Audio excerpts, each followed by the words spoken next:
Hello दोस्तों, मैं आशीष कुमार अपने YouTube channel Bihar GK tricks में आपका स्वागत करता हूं। आज हम लोग जीव विज्ञान के अंतर्गत आर्थिक महत्व के बारे में इस वीडियो में पढ़ेंगे।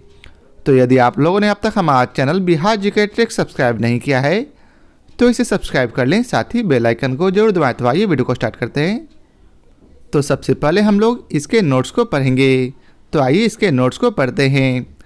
मानव के जीवन यापन व सुख समृद्धि हेतु पौधे एवं उनके उत्पाद की आवश्यकता होती है। विभिन्न प्रकार के भोज्य पदार्थ जैसे कि अनाज, दालें, चीनी, तेल इत्यादि तथा रेशों से कपड़ा एवं लकड़ी से मकान व फर्नीचर आदि की सुविधाएं पौधों से ही प्राप्त होती है। इसके अतिरिक्त कोयला, पेट्रोल, दवाइयाँ व अन्य लाभदायक पदार्थों के स्रोत पौधे ही होते हैं। सूरजमुखी का तेल हृदय रोगियों के लिए उपयोगी होता है क्योंकि इसमें वसा की मात्रा बहुत ही कम होती है। सूरजमुखी एस्टेरेसी कुल के अंतर्गत आता है तथा यह आवृतबीजी पौधे होता है जिसका उपयोग तेल बनाने में किया जाता है। आगे है चंदन, कपूर, लौंग तथा पीपरमिंट आदि पौधों से वाष्पशील सुगंधित तेल प्राप्त किए जाते हैं। अब है आंवला। आंवला के फल औषधीय गुणों से युक्त होते हैं। इसमें विटामिन सी प्रचुर मात्रा में पाया जाता है। कंचन, कृष्णा, बनारसी आदि इसकी उन्नत किस्में हैं। आम, केला, सेब, अंगूर, नींबू एवं अमरूद भी दैनिक जीवन में अच्छे स्वास्थ्य व पोषण हेतु उपयोगी फल हैं। अंगूर का उपयोग शराब बनाने में भी होता है। अब है नीम। नीम में एजाडिरेक्टिन नामक रसायन पाया जाता है। इस रसायन में कीटनाशक एवं कवकनाशक गुण होता है। फसल सुरक्षा के दृष्टिकोण से कीटों में वृद्धि को नियंत्रण करने के लिए नीम का प्रयोग किया जाता है। नीम के विभिन्न भागों से चर्म रोग, परजीवी रोग, गर्भ निरोधक, मलेरिया, चेचक, दमा आदि की दवा तथा सर्प बिच्छू आदि के विषैले प्रभाव को कम करने की दवा भी बनाई जाती है। आगे है जैट्रोफा, करंजा, नागचंपा, नीम आदि बायोडीजल के उत्पाद में प्रयुक्त प्रमुख वनस्पति प्रजातियां हैं। जैट्रोफा या रतनजोत के बीजों से बायोडीजल प्राप्त किया जाता है जो कि ऊर्जा के रूप में प्रयुक्त किए जाते हैं। ईंधन का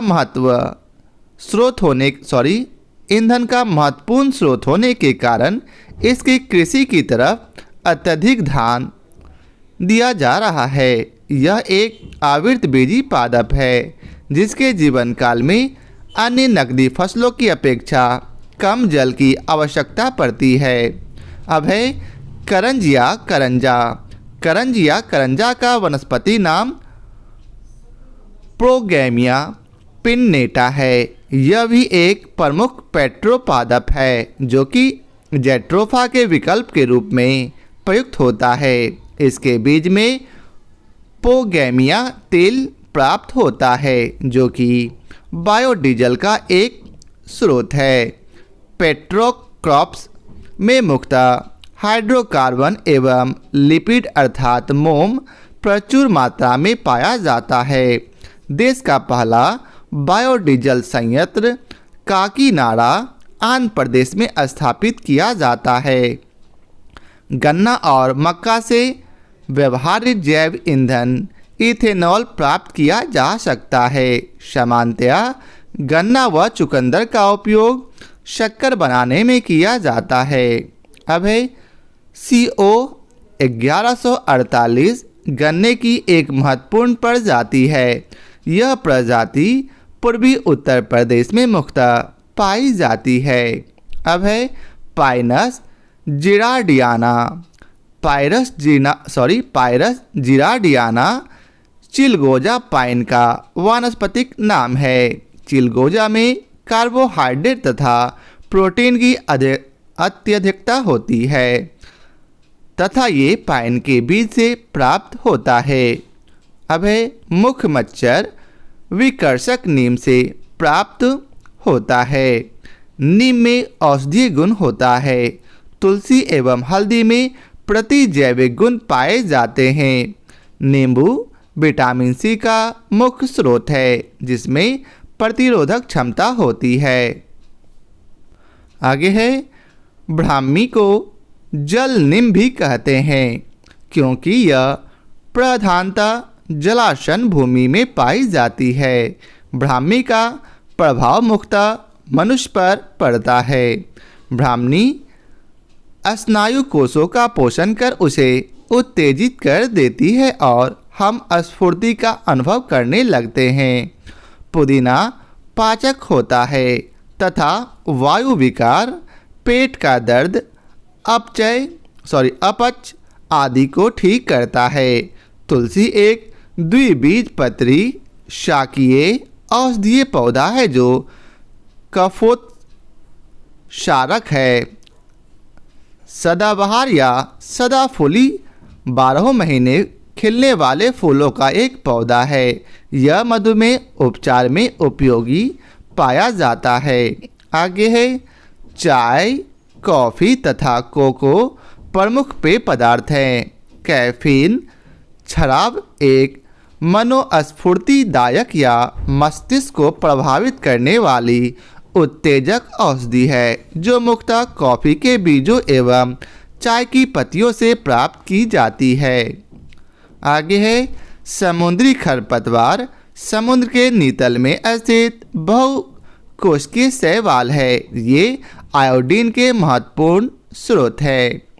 आगे है कपूर सिनामोमम कैम्फोरा, फिर से कपूर सिनामोमम कैम्फोरा नामक सदाबहार वृक्ष की लकड़ी से बनाया जाता है। काशनी अर्थात चिकोरी एक जंगली हर्बल पौधे से प्राप्त होता है जो यूरोप, उत्तरी अमेरिका एवं ऑस्ट्रेलिया में प्राकृतिक रूप से सड़कों के किनारे उगा हुआ पाया जाता है। वनीला आर्किड फैमिली के पेड़ों से प्राप्त होता है। आगे है टमाटर में मुख्य रूप से साइट्रिक अम्ल एवं मौलिक अम्ल पाया जाता है। इसमें ऑक्जेलिक अम्ल भी उपस्थित होता है परंतु इसकी मात्रा बहुत कम होती है। कुट्टू का आटा फैगोपाइरम एस्क्यूलेंटम नामक पौधों से प्राप्त होता है। यह कार्बोहाइड्रेट एवं प्रोटीन से भरपूर होता है। आगे है पुदीना अर्क या मेंथॉल तेल मुख्यतः पुदीने की पत्तियों के भाप आसवन द्वारा प्राप्त किया जाता है। पुदीना का वानस्पतिक नाम मेंथा ऑर्वेसिस है। भारत मेंथा का संपूर्ण विश्व का 80% उत्पादन करता है जिसमें उत्तर प्रदेश में सर्वाधिक उत्पादन होता है जो कि लगभग 85% है। आगे है क्रिकेट के बल्ले विलो की लकड़ी से बनाए जाते हैं जिसका वास्तविक नाम सैलिक्स अल्वा है। नेक्स्ट है हॉकी स्टिक व क्रिकेट स्टंप बनाने में शहतूत की लकड़ी प्रयुक्त होती है। शहतूत का वैज्ञानिक नाम मोरस अल्वा है। अब आइए चलते हैं इसके प्रश्न कोश को देखते हैं। तो पहला प्रश्न है कंचन एक उन्नत किस्म है किसकी? तो इसका उत्तर है आंवला का। आंवला के फल औषधीय गुणों से युक्त होते हैं। इसमें विटामिन सी प्रचुर मात्रा में पाया जाता है। कंचन, कृष्णा, बनारसी आदि इसकी उन्नत किस्में हैं। अब अगला प्रश्न है CO 1148 एक महत्वपूर्ण प्रजाति है किसकी? तो इसका उत्तर है गन्ना की। CO 1148 गन्ने की एक महत्वपूर्ण प्रजाति है। यह प्रजाति पूर्वी उत्तर प्रदेश में मुख्यतया पाई जाती है। अब अगला प्रश्न है, निम्नलिखित में से कौन सा युग्म सही सुमेलित नहीं है? तो इसका उत्तर है अलसी की प्रजाति सूर्या नहीं है। सूर्या आम, पपीता, आलू आदि की प्रजाति है, न कि अलसी की। से सभी विकल्प सुमेलित है। अब अगला प्रश्न है, जैविक रूप से संश्लेषित नैनो कणों का उपयोग एक नई पारिस्थितिकी मित्र तकनीक है जिसकी कैंसर उपचार में बड़ी संभावनाएं हैं। इस तकनीक में एक पौधे के निचोड़ का उपयोग करते हैं। यह पौधा है, तो इसका उत्तर है पार्थिनियम का। पार्थिनियम पौधे की पत्तियों के निचोड़ का उपयोग नैनो कणों के जैव संश्लेषण में किया जाता है। यह कैंसर उपचार में लाभकारी है। अब अगला प्रश्न है, लिटमस अम्ल क्षार सूचक प्राप्त होता है? तो इसका उत्तर है बी अर्थात लाइकेन से।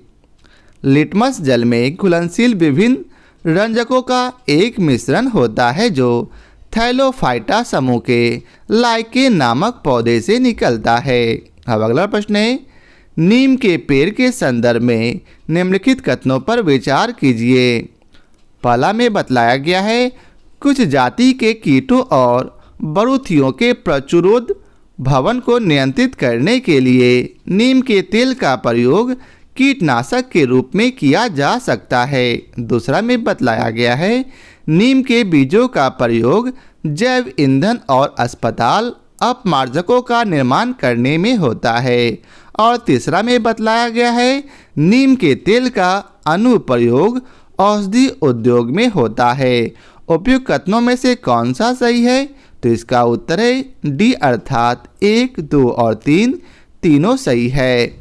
नीम में एजाडी रेक्टिन नामक रसायन पाया जाता है। यह रसायन में कीटनाशक एवं कवकनाशक गुण होता है। फसल सुरक्षा के दृष्टिकोण से कीटों में वृद्धि को नियंत्रित करने के लिए नीम का प्रयोग किया जाता है। नीम के कारण हानिकारक कीटों में प्रजनन क्षमता अवरुद्ध हो जाती है। नीम के प्रभाव से कीटों के लार्वा एवं वयस्क प्रतिकर्षित होकर भाग जाते हैं। नीम के प्रभाव से ही वयस्क कीट बंध यानी नपुंसक हो जाते हैं, अतः उनमें वंश वृद्धि की क्षमता में कमी आ जाती है। नीम के विभिन्न भागों से चर्म रोग, परजीवी रोग, गर्भ निरोधक, मलेरिया, चेचक, दमा आदि की दवा तथा सर्प, बिच्छू आदि के विषैले प्रभाव को कम करने की दवा भी बनाई जाती है। प्रमुख वनस्पति प्रजातियां जिनसे बायोडीजल का उत्पादन किया जाता है वे है जैट्रोफा, करंजा, नागचंपा, नीम आदि। अब अगला प्रश्न है, निम्नलिखित फलीदार पौधों में से कौन पेट्रोपादप भी है? तो इसका उत्तर है करंज। प्रश्नगत पौधों में करंज फलीदार होने के साथ साथ पेट्रोपादप की श्रेणी में भी आते हैं।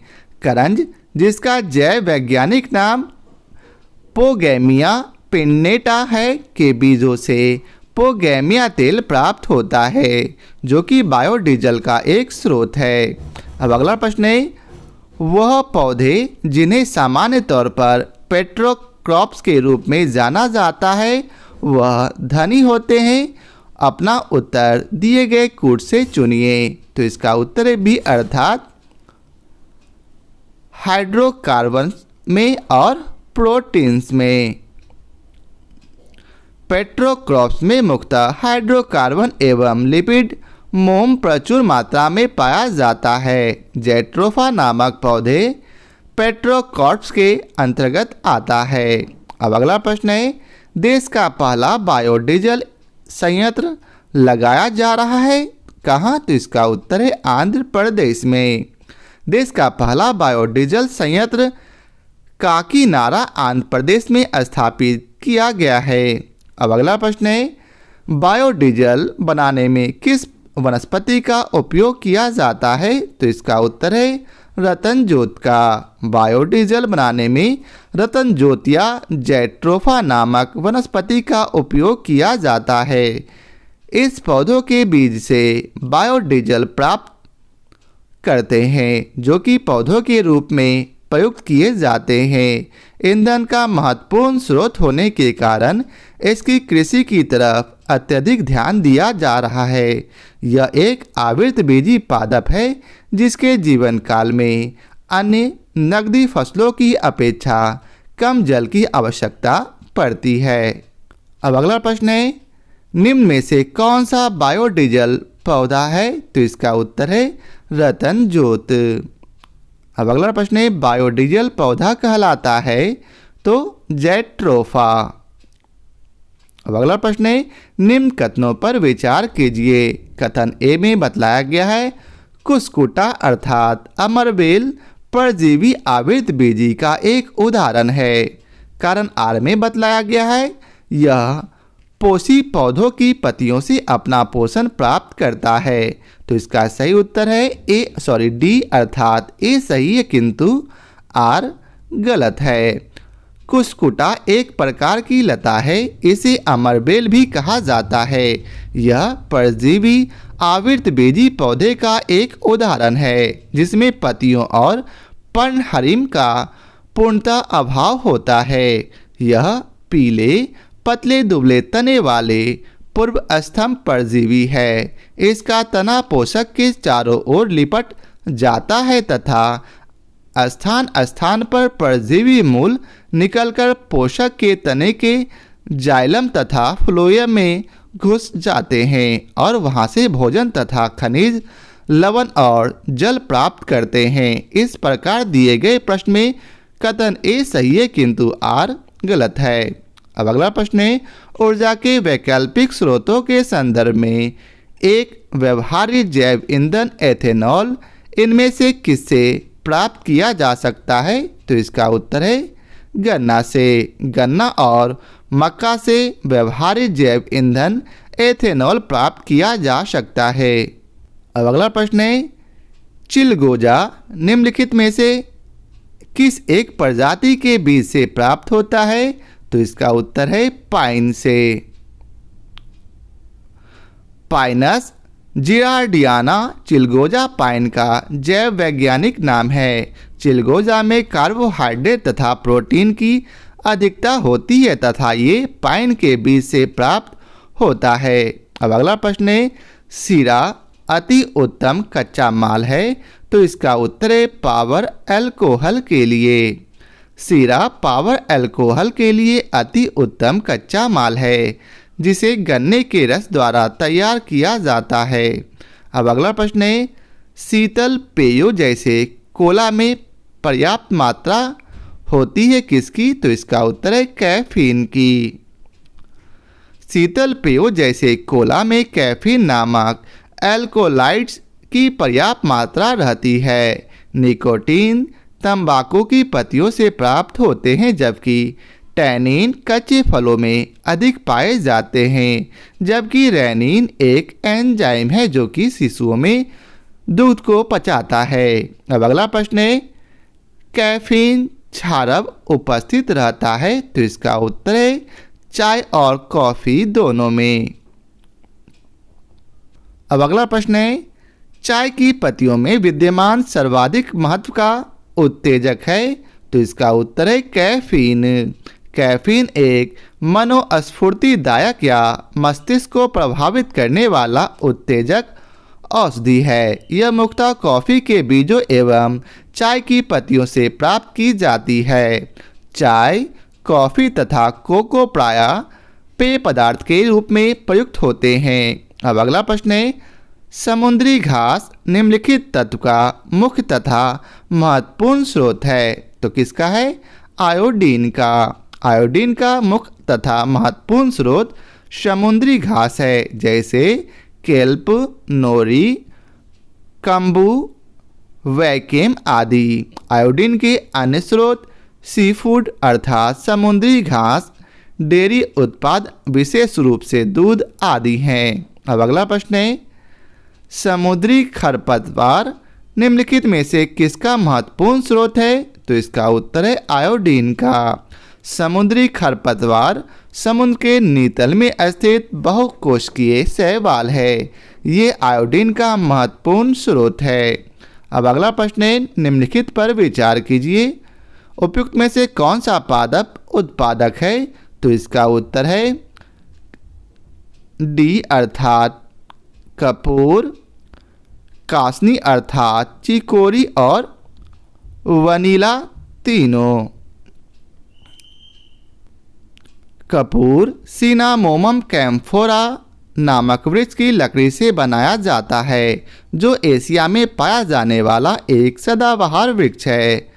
कासनी अर्थात चिकोरी एक जंगली हर्बल पौधे से प्राप्त होता है, जो यूरोप, उत्तरी अमेरिका एवं ऑस्ट्रेलिया में प्राकृतिक रूप से सड़कों के किनारे उगा हुआ पाया जाता है। वनीला आर्किड फैमिली के पेड़ों से पाया जाता है, जिनकी कई प्रजातियां अमेरिका, एशिया, न्यू गुयाना एवं पूर्वी अफ्रीका में पाई जाती है। अब अगला प्रश्न है, केसर मसाला बनाने के लिए पौधे का निम्नलिखित में से कौन सा भाग उपयोग में लाया जाता है? तो इसका उत्तर है वर्ती काग्र अर्थात एस्टिग्मा। सेफ्रॉन क्रोकस नामक पौधे के फूल के वर्तिका तथा वर्तिकाग्र से केसर मसाला प्राप्त किया जाता है। अब अगला प्रश्न है, जिसमें आपको मिलान करना है, तो आप लोग प्रश्न को ध्यानपूर्वक पढ़कर इसका मिलान कर लें। यदि आपको और समय चाहिए तो वीडियो को पॉज कर इसका मिलान कर लें। आइए चलते हैं, हम लोग इसके सही कोड को पहचानते हैं। तो इसका सही कोड है बी। अब आइए चलते हैं, इसके विस्तार को पढ़ते हैं।